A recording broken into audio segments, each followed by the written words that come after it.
দক্ষিণ এশিয়ায় অবস্থিত অপরূপ সৌন্দর্য ও পাহাড় পর্বতে ঘেরা একটি ঐতিহ্যবাহী দেশ হল ভুটান। দেশটির মোট ভূভাগের প্রায় 98.8%ই পর্বত দ্বারা আচ্ছাদিত, যা এটিকে বিশ্বের সবচেয়ে পাহাড়ি দেশ করে তোলে। খোঁজের আজকের আলোচনায় আপনি জানতে পারবেন ভুটান দেশ সম্পর্কে এমন কিছু তথ্য যা আগে হয়তো জানতেন না।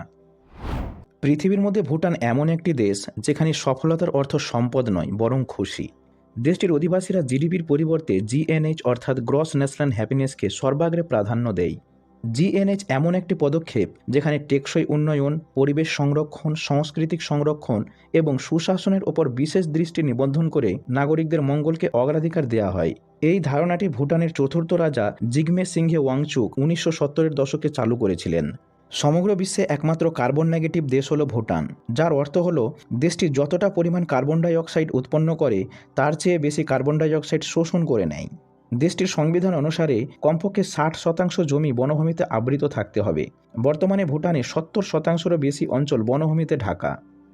এখানে যদি ভারত ও বাংলাদেশের কথা বলি, তাহলে ভারত তার মোট এলাকার 25.17% এবং বাংলাদেশ মাত্র 14% বনভূমি দ্বারা আবৃত। ভুটানের রাজধানী থিম্পু বিশ্বের কয়েকটি রাজধানীর মধ্যে একটি যেখানে কোনো ট্রাফিক সিগন্যাল নেই। কম জনসংখ্যার কারণে ট্রাফিক সিগন্যালের পরিবর্তে ভদ্র এবং দক্ষ পুলিশ অফিসারেরা হাতের সংকেত ব্যবহার করে যানবাহন চালকদের পরিচালনা করেন।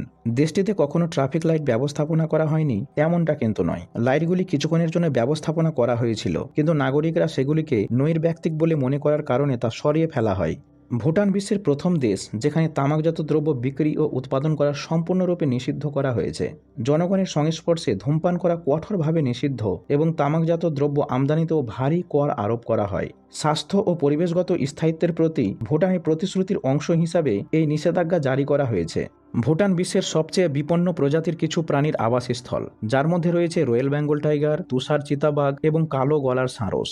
দেশটি তার 50%-রও বেশি জমি জাতীয় উদ্যান, বন্যপ্রাণী অভয়ারণ্য এবং প্রাকৃতিক সংরক্ষণ সহ সংরক্ষিত এলাকা হিসাবে আলাদা করে রেখেছে। কানাডা, অস্ট্রেলিয়া, যুক্তরাষ্ট্র, ব্রাজিল এইসব উন্নত দেশের মতো ভুটানও তাদের নাগরিকদের জন্য বিনামূল্যে চিকিৎসা এবং স্বাস্থ্যসেবা প্রদান করে।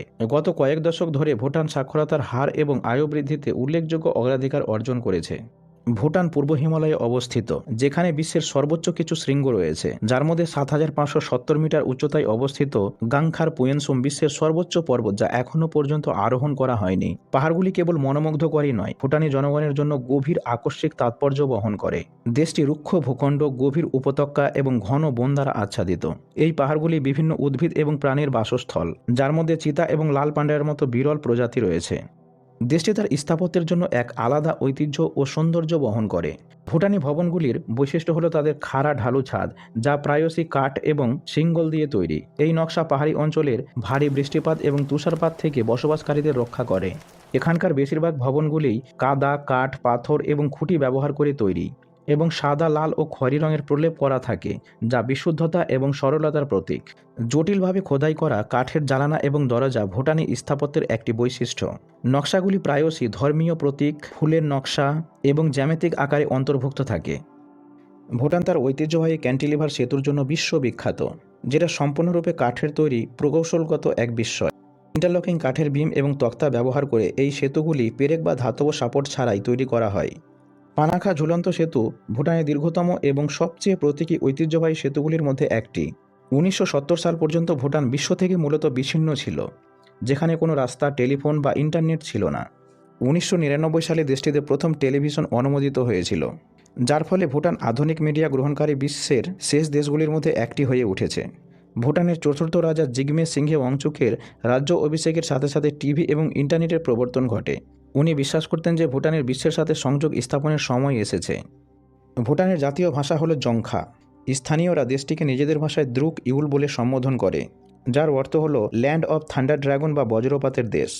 ভৌগোলিক অবস্থানের কারণে ভুটানে প্রচুর পরিমাণে বৃষ্টিপাত এবং বজ্রপাত হয়। দেশটির জাতীয় পতাকাতেও রয়েছে এই ড্রাগনের প্রতীক, যা আধ্যাত্মিক এবং ধর্মীয় ঐতিহ্য বহন করে। দেশটিতে বিদেশি পর্যটকদের সমাবেশ খুবই সীমিত। প্রতিদিন মাত্র 200 জন থেকে 250 জন পর্যটকদের অনুপ্রবেশের অনুমতি রয়েছে।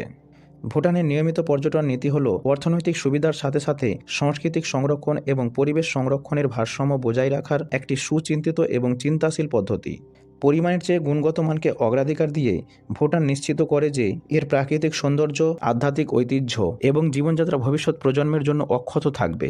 এই মডেল ভুটানকে বিশ্বের সবচেয়ে একচেটিয়া এবং টেকসই ভ্রমণ গন্তব্যগুলির মধ্যে একটি করে তুলেছে।